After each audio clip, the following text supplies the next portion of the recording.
Hi everyone, welcome back to my YouTube channel. So in today's video, we're going to talk more about Alibaba's stock.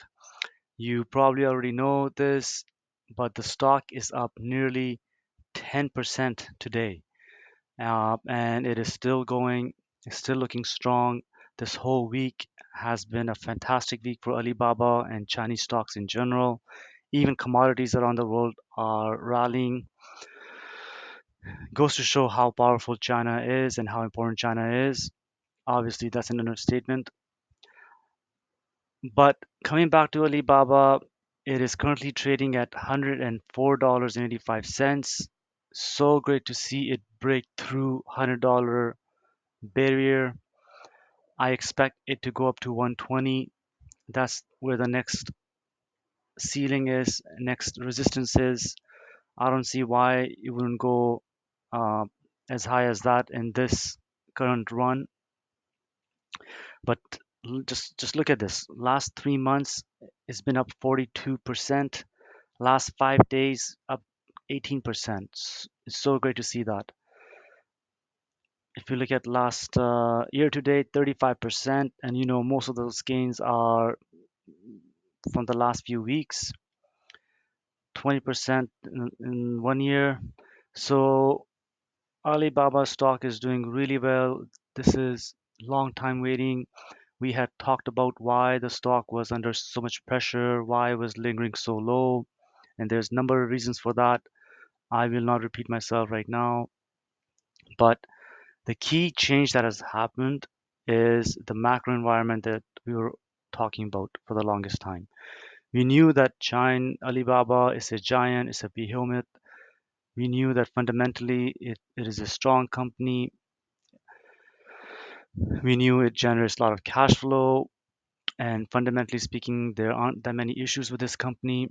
And we had concluded that, and it is evident, but we had concluded that the stock is under pressure because of country risk, geopolitical risk, that is, as well as weak consumer demand within China. So, for this, for the weak consumer demand in China, for the economy, all signs were saying China is weak and government needs to do something about it. It finally looks like the government is stepping up their efforts to give the economy a big boost. We already knew they would be cutting interest rates, and they have been cutting interest rates. But now, for the first time, we're seeing signs that the government will actually do or provide fiscal stimulus.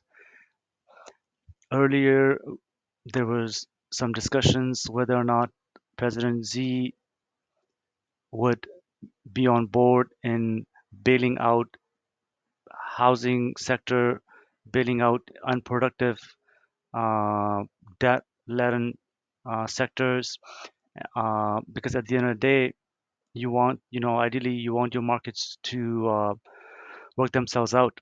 But obviously, we know that that's not always the best strategy, and it takes decades and decades and a lot of social conflict for the markets to work themselves out. So it's not the best approach, but that's what the talk was that President Xi, that's what he wanted.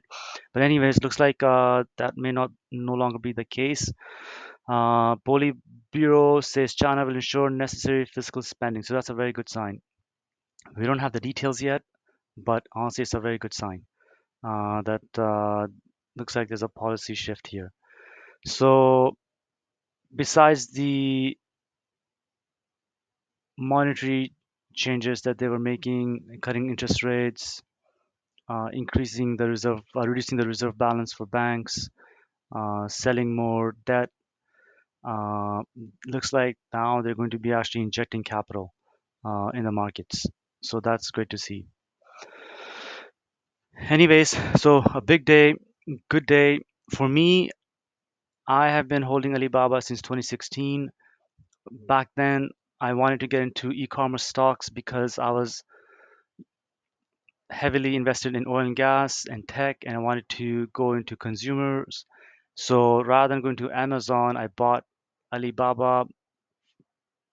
Fundamentally speaking, it was cheaper, and that's why I bought it. Do I have regrets? I kind of do have regrets because obviously Alibaba got caught up with the Chinese government and regulatory issues and geopolitical issues. Meanwhile, Amazon has only gone higher and higher, pretty much.